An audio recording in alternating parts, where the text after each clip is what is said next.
ଭଲ ପାଇବାରେ ଅନେକ ମାନ ଅଭିମାନ, ରାଗରୁଷା କଳି ଝଗଡ଼ା ଥାଏ। ତୁମେ କ'ଣ ଜାଣ ନା?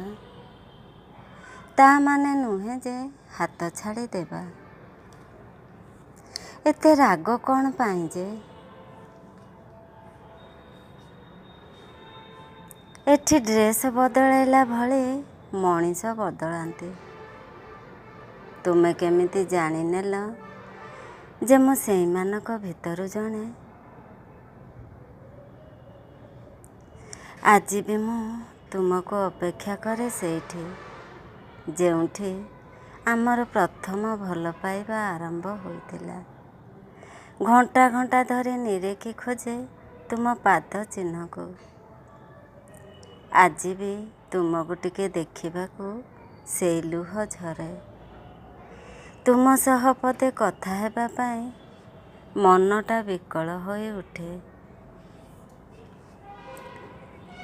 ତୁମେ କୁହ, ପ୍ରଥମ ଭଲ ପାଇବା, ପ୍ରଥମ ଦେଖା, ପ୍ରଥମ ପ୍ରେମ କ'ଣ କେବେ ଭୁଲି ହୁଏ କି?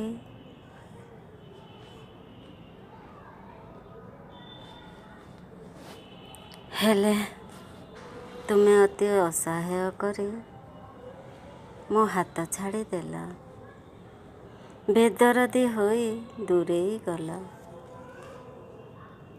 ମୋତେ ଛାଡ଼ି ତୁମେ ଯଦି ଖୁସିରେ ବଞ୍ଚିପାର, କଷ୍ଟ ହେଲେ ବି ମୁଁ ସବୁଠାରୁ ବେଶୀ ଖୁସି ହେବି।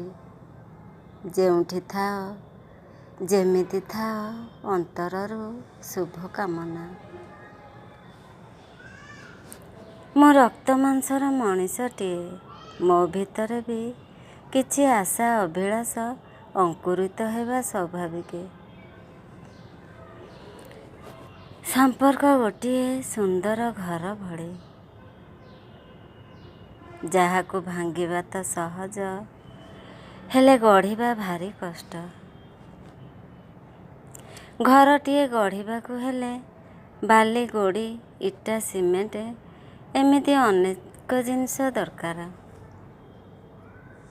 ଆଉ ଏଇସବୁକୁ ଏକାଠି କରିବା ପାଇଁ ଢେର ସାରା ପରିଶ୍ରମ ଦରକାର। ଗୋଟିଏ ସମ୍ପର୍କ ଗଢ଼ିବା ପାଇଁ ସ୍ନେହ, ଭଲ ପାଇବା, ସମୟ, ଭରସା, ବିଶ୍ୱାସ ଦରକାର। ସେଇଥିପାଇଁ ସମ୍ପର୍କ ଭାଙ୍ଗିବା ପୂର୍ବରୁ ଥରେ ଭାବିଦେବ, ତୁମେ ସେଇ ସମ୍ପର୍କକୁ ଦେଇଛ କ'ଣ? ତଥାପି ମୁଁ ଭଲ ପାଏ।